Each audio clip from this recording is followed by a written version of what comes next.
Bangladesh Singapore ম্যাচের উত্তাপ ছড়িয়ে দিতে কোনো কমতি রাখছে না বাফুফে। এবার বাংলাদেশ ফুটবল ইতিহাসে প্রথমবারের মতো টিকেটিং পার্টনার পেল ফেডারেশন। হামজা শ্রমিকদের ক্রেজে সামিল হতে যেখানে হাত বাড়িয়ে দিয়েছে দেশের অন্যতম শীর্ষ টেলিকম প্রতিষ্ঠান রবি, দ্রুতই এই তালিকায় যোগ দেবে কমপক্ষে আরও 2 কর্পোরেট প্রতিষ্ঠান। বিস্তারিত পার্থ বণিকের রিপোর্টে।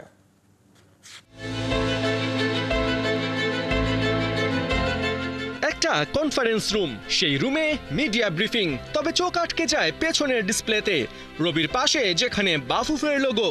প্রশ্ন জাগে, বাংলাদেশের অন্যতম শীর্ষ টেলিকম প্রতিষ্ঠান, যারা কিনা বাংলাদেশ জাতীয় ক্রিকেট দলের স্পন্সর, তারা হঠাৎ ফুটবলে কি করছে?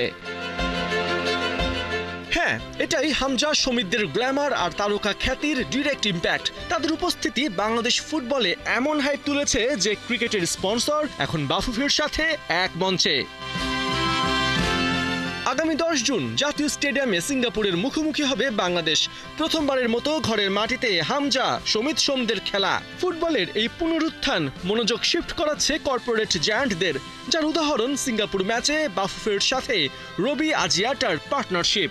আসন্ন ম্যাচে ভিআইপি বক্সের একটা অংশ কিনে নিচ্ছে রবি, যেগুলোর টিকিট ক্যাম্পেইনের মাধ্যমে দর্শকদের কাছে পৌঁছে দেবে প্রতিষ্ঠানটি। গোটা আয়োজনে অনেকে থাকলেও স্পটলাইটে ছিলেন বাফুফে সহসভাপতি ও মার্কেটিং কমিটির চেয়ারম্যান ফাহাদ করিম।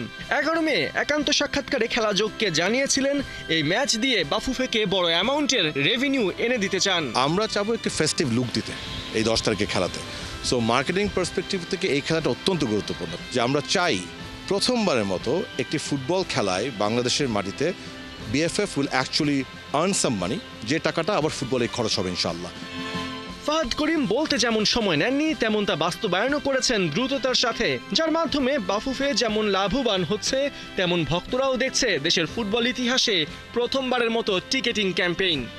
আমরা দেখেছি আগে ফিফার জন্য হয়, আইসিসির জন্য হয়, এশিয়া কাপের জন্য হয়, বাট কোনো খেলায় বাংলাদেশের মাটিতে কোনো খেলার জন্য, একটি খেলার জন্য এই ধরনের ক্যাম্পেইন কেউই কখনো এগিয়ে আসেনি। ভিআইপি যে 4-5টা জোন আছে, অন্যতম একটি জোন আমরা রবির জন্য ডেডিকেট করব।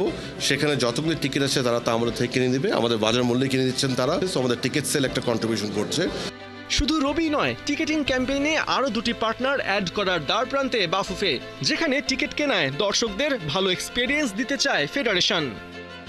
আমাদের সাথে রবি, এটা তো আজকে অ্যানাউন্স হলো, আরও 2টো অত্যন্ত নাম করা 2টো কর্পোরেট হাউস আমাদের সাথে ডিসকাশন চালিয়ে যাচ্ছে।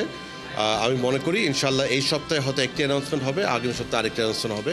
এবং আপনারা যেন আরও খুশি হবেন যে আমরা প্রথমবারের মতো বেশ কিছু স্পন্সর, অর্থাৎ টাইটেল স্পন্সর, কো স্পন্সর আনার চেষ্টা চলছে, যেটারও ইনশাল্লাহ আগামী সপ্তাহে আপনারা একটা ভালো খবর পাবেন। এদিকে ক্রিকেটের স্পন্সর হবার পাশাপাশি রবির ফুটবলে এগিয়ে আসায় স্বাভাবিকভাবেই উঠেছে একটা প্রশ্ন, যার জবাবও দিয়েছেন প্রতিষ্ঠানটির head of marketing Mohammad Shawkat Kader Chowdhury. আপনারা তো ক্রিকেটের সাথে অনেকভাবেই আছেন, এখন ফুটবলে এই একটি সেগমেন্ট ধরার মাধ্যমে আপনারা কি আরো বড় জায়গায় যেতে যাচ্ছেন কিনা ফুটবলের সাথে?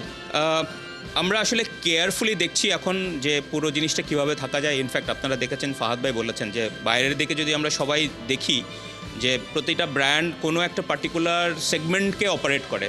সো আমরা যেহেতু ক্রিকেটের সাথে আছি, 18 সালে ছিলাম, আমরা এখনও আছি, ক্রিকেটটা চলছে আমাদের।